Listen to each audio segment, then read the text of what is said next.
သိရွက်ကလေးတွေကျွေး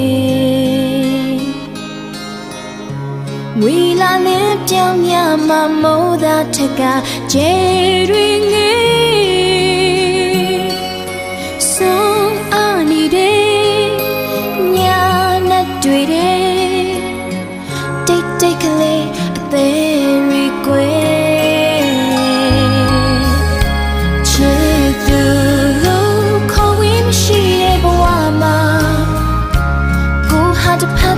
ဆန်းစွာ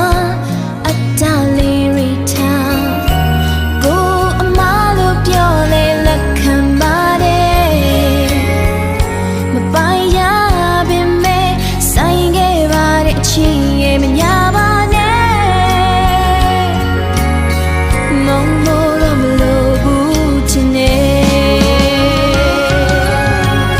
မသိဟန်ဆောင်ထားခဲ့သူကြီး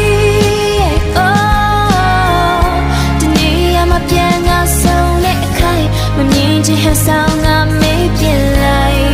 တော့ကိုအသေးလေးတစားစီကျွေးတိတ်တိတ်ကလေး